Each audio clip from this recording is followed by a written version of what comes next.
احتمالان مصافیرانی توجیکه که این چند روز اخیر در روسیه به ҳавопаймоҳои توجیکستان راه نیافتند مجبور میشوند تا 1 مای тоқат کنند.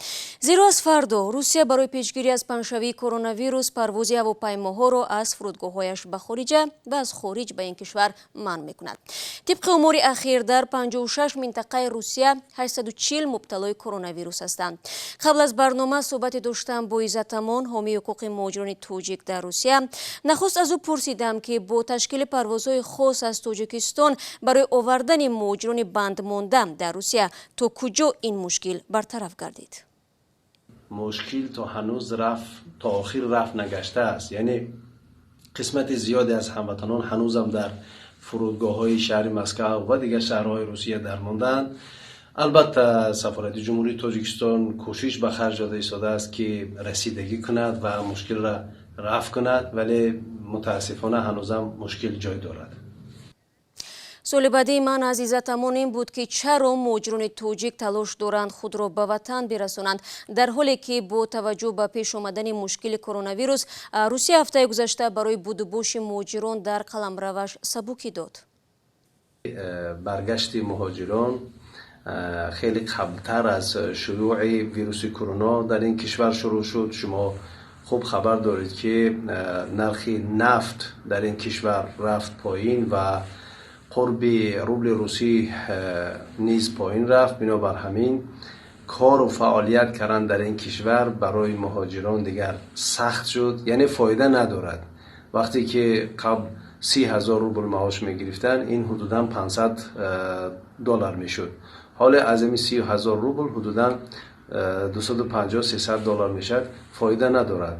یعنی حدوداً 1 ماه یا 2 ماه قبل مهاجران علیه جامدانهای خودشان را جمع کردند و داشتن برمیگشتند.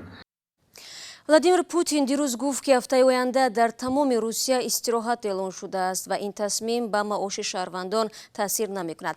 اما برای مهاجران چی؟ آنها نیز برتری خواهند داشت یا خیر؟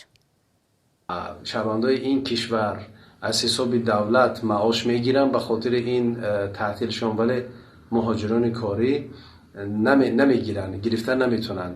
ولی هیچ حرفی هم درباره آن که مهاجران بتوانند این معاشونه دریافت کنند، یعنی در وقت استراحت، از هیچ جا زده نشده است. گذشته از این مهاجران در غیر زمان تعطیل نیز نمیتونستن دریافت کنند. یعنی همه روزه نزد ما تعداد زیادی مهاجران به خاطر آن مراجعت میکنن که نمیتونن مبلغاشون را دریافت کنن. حالا در این حالتی میشود گفت اضطراری چگونه آنها میتونند مبلغ گیرن، در حالتی که خود شهروندان روس این مبلغ گرفتند شبهه دارند. آیا با فکر شما تاجیکستان برای جلوگیری از بیماری کووید 19 باید از کدام اقدام ها کار بگیرد؟ با استفاده از فرصت من به حکومت جمهوری تاجیکستان و مقامات مربوطه میخواستم مراجعت کنم و تذکر دهم که وضع بسیار بسیار مشکل است. امکان دارد که حدود زیادی مهاجران به کشور برگردند و از اونا میخواستم که صرف بیهوده مبلغ در کارهای نمیدونم جشنهایی که کارتاشکه و تربوز و خربوزه و حتی ببینید ما تمام دنیا ماتم دارد ولی ما سرور داریم، ما نوروز را جشن میگیریم.